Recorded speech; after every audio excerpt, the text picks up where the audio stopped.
बुखलाहट के कारण मेरी गाड़ी के ऊपर सुयोजित तरीके से, यानी कि मुझे तो बड़ा आश्चर्य है कि कुलदीप बिश्नोई भी कहता सुन रहा था मुझे कि सबसे बड़ा गुंडा मैं ही हूं, कि जिस तरीके की बदतमीजी बिश्नोई जाति के लोगों ने दलित समाज के साथ और मेरे साथ किया है। आप बड़ा सीवर तेजी करते हो, इस बात पर नहीं विचार करते कि इस तरीके से जातीय दंगे फैलाना भारतीय जनता पार्टी के लिए घातक होगा 2024 में। श्रीमान जी आप भी कहते थे ना 1 लाख मिलेंगे, कहां गए? 67 पर रुक गए, और अगले चुनाव में 35 से ऊपर नहीं जा पाएंगे, जनरल इलेक्शन होगा और मैं ही चुनाव लड़ूंगा। मैंने 2 बार टेलीफोन किया था, किरण चौधरी को मैंने टेलीफोन किया था, 1.5 घंटा तक मुझे बाहर बिठाए रखा। पोलिंग के समय में उम्मीदवार को यदि ये स्टार प्रचारक 1.5 घंटा 2-2 घंटे बिठाए रखे तो आप भी तो उसका मायना समझो ना, लोग भी उसका मायना समझेंगे। मैंने किरण चौधरी को कहा, मैंने क्यों कहा, उनके अंग्रेजी में नाम देख लियो कि सुसर साहब चौधरी बंसीलाल भी वहां से चुनाव लड़े और उनके पति भी स्वर्गीय चौधरी सुरेंद्र सिंह वहां से चुनाव लड़े। सबसे पहले तो देखो, जनता का जनादेश पार्टी ने भी स्वीकार कर लिया और मैं भी करता हूं। मैंने पहले दिन ही कह दिया था कि प्रजातंत्र में जनता फैसला करती है, ना कि कोई व्यक्ति विशेष। दूसरी, जहां तक सवाल है कि आप इस बात को अगर इस तरफ ले जाएं तो बेहतर है कि जो आदमपुर का बाई इलेक्शन था उसने, क्या आप इस बात को नहीं मानोगे, 2024 क्या जो जनरल इलेक्शन आएगा, जैसे gateway of India, East India Company जब आई तो उसी से आई थी ना, भारत में कब्जा किया था। तो ये गेट वे ऑफ हरियाणा सरकार 2024 आदमपुर में जिस तरीके का मतदान हुआ और जो ठेकेदार थे अलग अलग जातियों के, आज उनको सबको देखो क्या हर्ष हुआ। यानी कि उदय भान जी ठीक कह रहे थे कि मैंने बड़ौदा इंचार्ज में ही था, बड़ौदा, ऐलनाबाद और अब आदमपुर, तीनों चुनाव में जिस तरीके से दलित का परसेंटेज, पिछड़े का परसेंटेज बड़ा है और किसान है कांग्रेस के साथ, तो इससे ये खुला हो गया यार, उसी के बुखलाहट के कारण मेरी गाड़ी के ऊपर सुयोजित तरीके से, यानी कि मुझे तो बड़ा आश्चर्य है कि कुलदीप बिश्नोई भी कहता सुन रहा था मुझे कि सबसे बड़ा गुंडा मैं ही हूं, हमला किया। और आज हमला नहीं किया, मेरे हमले के बाद कुछ लोग धरने पर बैठे थे जिसमें दलित और पिछड़ा वर्ग के लोग थे खैरमपुर में, उनके टेंट जला दिए गए, उन लोगों के घरों में, दलितों के घरों में पत्थर मारे गए। इसी तरीके से चूड़ी बागड़ियान में। क्या कारण है? कारण केवल एक है कि 2014 का चुनाव भी मैं देखा था, मैं तो इंडिपेंडेंट था, मैं किसी पार्टी में था। 2014 के बाद जिस तरीके से कांग्रेस से दलित समाज और पिछड़ा समाज चला गया था और जिस तेजी से जो उदय भान जी और हुड्डा साहब की जो नई जोड़ी बनी, उससे जो तेजी आई, उसकी बौखलाहट सत्ताधारी दल में हुई। वरना आज तक कभी ऐसा सुना आपने? जीतते हुए उम्मीदवार पर तो चलो हारे हुए समर्थक पत्थर फेंक ही देवें, लेकिन जीतते हुए तो पहली बार हारे हुए पे फेंक रहे हैं। और उनको ये सोचा नहीं कि ये जो चुनाव है, इसका मैं ज्योग्राफिया आपको बताऊं कि इसमें बिश्नोई जाति के लोग हैं 30,000, 5,000 अन्य उन्हीं से संबंधित, 35,000 को अगर छोड़ दें हम, वो जिस तरह का जहर फैलाने का प्रयास कर रहे हैं, अगर इसको मैं अदरवाइज में कह दूं, 1,35,000 में कांग्रेस ने वोट मिले हैं 52,000 और बीजेपी ने 1,35,000 में वोट मिले हैं सिर्फ 35,000, 32,000, सिर्फ 32, कांग्रेस ने 52।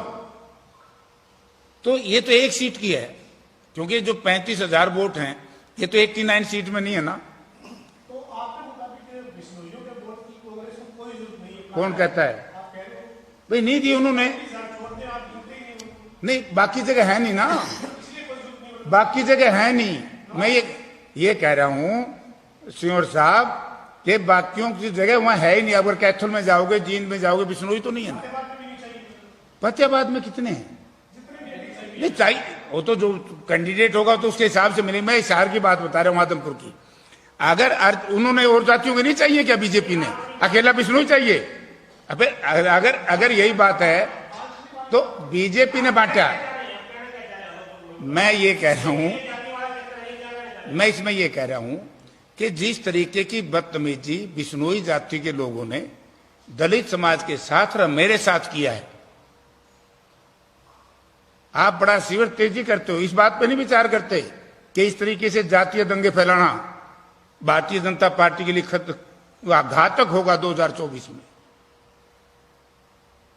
और जिन लोगों के नाम आए हैं उसमें कुलदीप बिश्नोई का देख लो कौन जाती है, जितने नाम है उस एफआईआर में। एफआईआर तो कटने नहीं दे, अब तक डीडीआर है।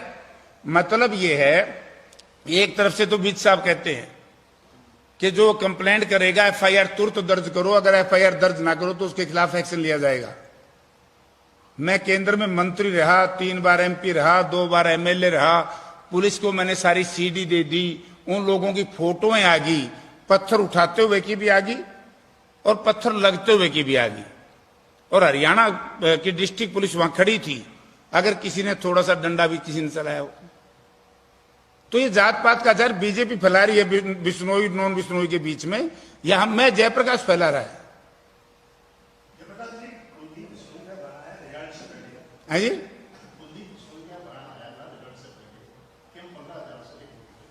65 उसने तो ये कहा था 35,000 से कम जीत्या मैं जीत नहीं मानूंगा। नहीं, मैंने गणित बता दिया। गणित तो यही था कि उन्होंने जिस तरीके से सत्ता का दुरुपयोग बताता हूं मैं, हमारे एजेंटों को उठा लिया गया। हमारे जो पोलिंगों के ऊपर थे, आपको याद होगा, हमारे विधायक है बालू इंदुराज, उसको चूड़ी बागड़ियान से उठा करके हांसी छोड़ दिया। हमारे अनिल मान हैं, उनको बाढ़समंद से उठा करके चौकी में बंद कर दिया। हमारे सुब्बे सिंह हैं, उनको उठा करके सदर थाने में बंद कर दिया। यानी कि पोलिंग वाले दिन हमारे कार्यकर्ताओं को जो वोटिंग करवा रहे थे उनको जेल में डाल दिया, हवालातों में बंद कर दिया। और जब मैंने एसपी से बात करी, अगर एसपी मना करता है तो मेरी कॉल डिटेक्ट में करके लोगों के बीच में रखूंगा। यानी कि हरियाणा हिसार पुलिस ने जिस तरीके से हमारे पार्टी के शीर्ष कार्यकर्ताओं को, क्षेत्रीय नेताओं को हवालातों में बंद कर दिया, थानों में बिठा लिया, और पैसे का दुरुपयोग। गोपाल कांडा का सारे व्यक्ति जानते हैं। एक कोई अजय सिंह की पार्टी में था, कलरक था, नाम तो पता नहीं उसका क्या है, मिन्नू बेनीवाल। अब आप देखिए, मिन्नू बेनीवाल 3 गाड़ी, और गाड़ी भी वैल्यू पता है कितनी है गाड़ी की? 80 लाख रुपये एस्कॉर्ट पायलट में चलती। वो इसी उम्र को पता हुआ, इसका पड़ोसी है, क्योंकि ना मेरे पे तो अभी आई नहीं है। मैं 80 लाख रुपए की। तो यानी कि क्या हैसियत, आप देखिए पुलिस की गुंडागर्दी, क्या हैसियत है मिन्नू बेनीवाल की, आप ये देखिए। कोई पॉलिटिकल आदमी है? उसको एस्कॉर्ट पायलट दी हुई है। जयप्रकाश के पास सिक्योरिटी भी नहीं है, केवल एक गनमैन, और जिसका 2 परिवारों से, 3 लाल परिवारों से झगड़ा, एक लाल से नहीं है मेरा। लोग जानते 1996 में ओम प्रकाश चौटाला का, अभय सिंह का, जयप्रकाश का किस तरीके से फायर एक्सचेंज हुए थे, क्या क्या हुआ था, मेरे ऊपर कातिलाना हमला किया। और उसी का एक कारण है कि यहां तो मेरे पास सिक्योरिटी नहीं, मुझ पर हमला करवाया जाए। और मिन्नू बेनीवाल की आप क्या पॉलिटिकल ताकत समझते हो, क्या एडमिनिस्ट्रेटिव ताकत है, क्या है वो? उन्हें लोगों को डराया, उन्होंने पैसा बांटा। और मैं एक जगह नहीं, आप देखिए काली रावण की गौशाला में 50 लाख रुपए दिया है, डाणी खासा में 50-25 लाख रुपए दिया है। कहीं नाला की कहते हैं तुम्हारा नाला बना दूंगा, ये तो उसकी घोषणाएं हैं। तो ये क्या सामान है, ये कौन मटेरियल है ये मिन्नू बेनीवाल जो इस तरीके से करोड़ों रुपए बांट रहा है? ये कौन सा मटेरियल है? कोई सरकार में है, या कोई प्राइवेट कहीं किसी का करिंदा है, या कोई पॉलिटिकल आदमी है? कौन ये? तो ये ऐसे बैड एलिमेंट्स को जिस तरीके की छूट दी तो उसका चुनाव के नतीजों पर असर पड़ा। वरना तो 31 तारीख तक तो सबको पता है कि जे भारतीय जनता पार्टी सत्ता का दुरुपयोग ना करती, ये तो ये कहते थे 1 लाख वोट मिलेंगे। श्रीमान जी आप भी कहते थे ना 1 लाख मिलेंगे, कहां गए? 67 पर रुक गए। और अगले चुनाव में 35 से ऊपर नहीं जा पाएंगे, जनरल इलेक्शन होगा और मैं ही चुनाव लड़ूंगा। क्यों छोड़ दिया कलायत? तो आदमपुर की बात हो रही है, कलायत की हो रही है? क्यों छोड़ दिया कलायत भाई? कलायत लड़ेंगे, आदमपुर मैं लड़ूंगा। हाँ लड़ेंगे। और बोल, मैं उन नेताओं की तरह नहीं हूं। अब मेरा सुनो, मैं उन नेताओं की तरह नहीं हूं जो कायर और कमजोर प्रवृत्ति के लोग हों, जगह छोड़ के दौड़ जाए। और जहां तक सवाल आप पूछ रहे थे अध्यक्ष जी से, शैलजा जी के मैं घर गया था, मैं शैलजा जी के घर गया था हिसार। मैंने 2 बार टेलीफोन किया था, किरण चौधरी को मैंने टेलीफोन किया था, मैं समय गया। यस, मैंने ये कहा कि बहन जी मैं नॉमिनेशन दाखिल करूंगा, आप आ जाओ। तो उन्होंने कहा कि मैं राहुल जी की यात्रा में जा रही हूं। दूसरी बार मैंने टेलीफोन किया कि मैं आपका चुनाव के लिए टाइम दे दूं प्रचार के लिए, ताकि हम व्यवस्था कर दें। तो उन्होंने कहा कि मैं देखती हूं, मैं हिसार आती हूं। तो मैं हिसार मिलने गया, 1.5 घंटा तक मुझे बाहर बिठाए रखा। पोलिंग के समय में उम्मीदवार को यदि ये स्टार प्रचारक 1.5 घंटा 2-2 घंटे बिठाए रखे, तो आप भी तो उसका मायना समझो ना, लोग भी उसका मायना समझेंगे कि क्या कारण था। बुला लिया और मुझसे कहा कि भाई मैं समय दे दूंगी। अब नहीं समय दे तो फिर गलती उनकी है भाई, हम क्या करा। लेकिन ये बात मैंने कल 2 दिन से मैं प्रेस कॉन्फ्रेंस सबकी पढ़ रहा हूं, ये अच्छी चीजें नहीं है भाई। जिस तरह पार्टी प्लेटफॉर्म पे बात करनी चाहिए, ना कि प्रेस के माध्यम से। अगर किसी को ग्रीवेंसेस जयप्रकाश के कैंडिडेचर से है तो विरोध करना चाहिए था ना। जयप्रकाश टिकट मांगने नहीं गया, जयप्रकाश को तो बुला के टिकट दी थी। मैं आपने तो रोक दिया था, आगे बढ़ाऊंगा। अब किरण चौधरी का शुरू हो गया। किरण चौधरी को मैंने टेलीफोन किया नॉमिनेशन से पहले। आप कह रहे हो ना अध्यक्ष जी ने भी रिक्वेस्ट कर दी, शैलजा जी को करी ना, किरण का मैं बताता हूं, उसी पे मैं आऊंगा उसी लाइन पे। मैंने किरण चौधरी को कहा, मैंने क्यों कहा, मैंने ये नहीं कहा कि वो हमारी नेता है, नो। मैंने इसलिए कहा कि उनके अंग्रेजी में ताम देख लियो कि सुसर साहब चौधरी बंसीलाल भी वहां से चुनाव लड़े और उनके पति भी स्वर्गीय चौधरी सुरेंद्र सिंह वहां से चुनाव लड़े, आदमपुर से। वो पार्लियामेंट लड़े क्योंकि आदमपुर भिवानी पार्लियामेंट में था। तो मैंने उनको टेलीफोन किया कि भाई आप लोगों का कुछ है यहां, तो आप लोग पार्टी के लिए प्रचार करो। तो उन्होंने कहा, पहली बार तो कहा कि मैं PRO हूं, बॉम्बे में हूं। हाँ, दूसरी बार मैंने कहा कि मेरी तो टांगें सूज गई हैं। उनका भी मेरे पास रिकॉर्ड है। हाँ, बोले मेरे तो जेपी टांगों का बहुत बुरा हाल है, खांसी है, मैं बीमार हूं। अब आप देखिए, हैं वो तो उनके करके कराऊंगी, मैं क्यों कराऊंगा। तो यानी कि इस तरह का प्रचार करना, वो क्या कारण है? कारण ये है, आज तक जितने भी, चाहे चौधरी स्वर्गीय चौधरी देवलाल का परिवार हो, चाहे स्वर्गीय चौधरी बंसीलाल का परिवार हो, या रणजीत सिंह हो, मतलब जितने भी चुनाव लड़े हैं, सबसे हाईएस्ट वोट पहली बार 52,000, 42,000 भी जयप्रकाश ने लिए थे। और मैं 13 वर्ष बाद गया हूं, 52,000 वोट लिए। बड़ी पीड़ा है सब लोगों को। आज भारतीय जनता पार्टी की बुखलाहट तो है ये, कभी किसी पे हमला करवा रहे हैं, किसी पे हमला। और मुझे तो आश्चर्य इस बात का, गृह मंत्री पे आता है, हर रोज दलित समाज के लोग नारेबाजी कर रहे हैं आदमपुर में, और किसी पे FIR दर्ज तक नहीं हो रही। तो इसलिए ये जो चुनाव है, इसमें कांग्रेस पार्टी ने ये दिखा दिया कि 14 से लेकर के, मैं एक और कहना चाहता हूं, आप लोगों में से बहुत से नहीं जानते होंगे, दलित समाज के सबसे बड़े नेता थे स्वर्गीय चौधरी चांदराम एक जमाने में। और चौधरी चांदराम जी के बाद दलित समाज की यदि अपील कहीं घर करिए, बहुत बड़े नेता थे, उनके बाद यदि दलित के घर में किसी दलित नेता की अपील की है तो उदयभान जी।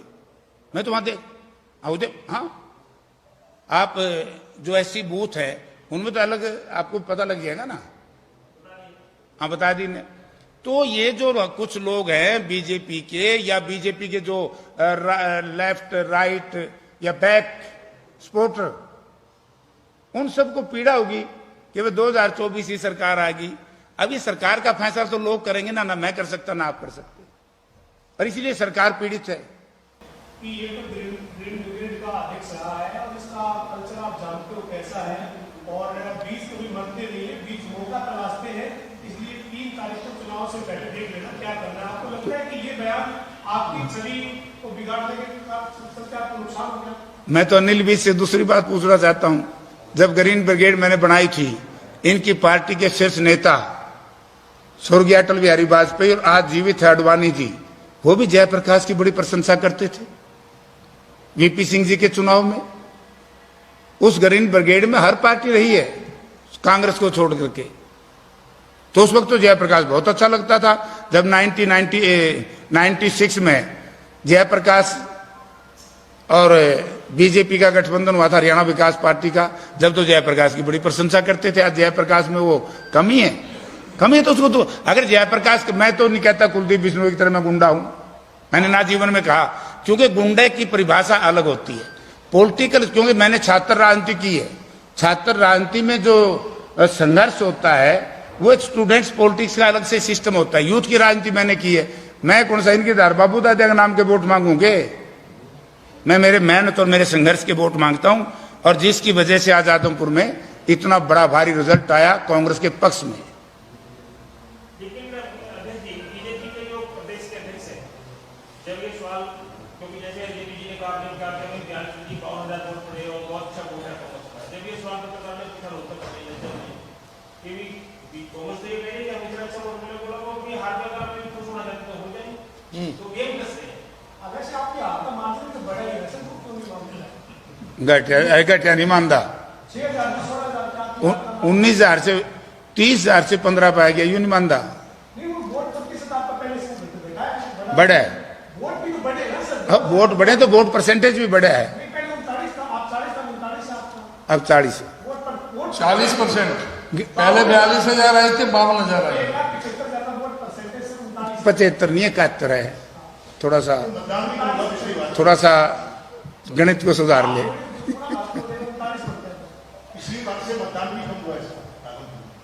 देखो,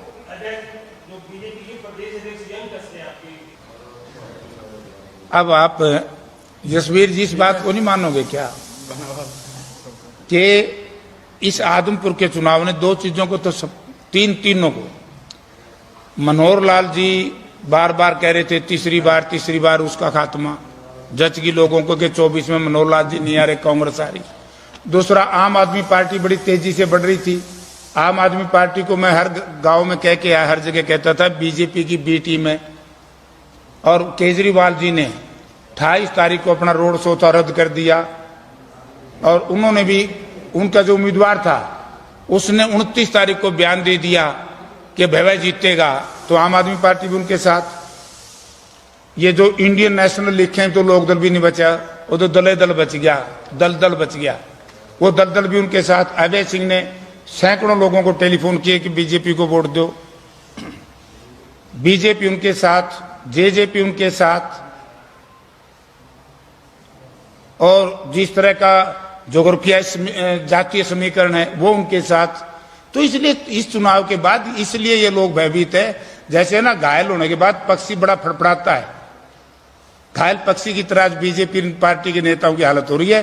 क्योंकि जो समीकरण आए हैं, चुनाव के नतीजे आए हैं, उससे यह है कि 24 में, यही बात हम कहते थे, 24 का रास्ता आदमपुर खोलेगा। 24 का रास्ता आदमपुर ने कांग्रेस के लिए खोल दिया है। आपका बहुत बहुत धन्यवाद। ये व्यक्तिगत बात करनी है कर लो। बहुत धन्यवाद। Thank you. जलपान करके जाइए सब लाइक जलपान करेंगे फिर और बताऊंगा।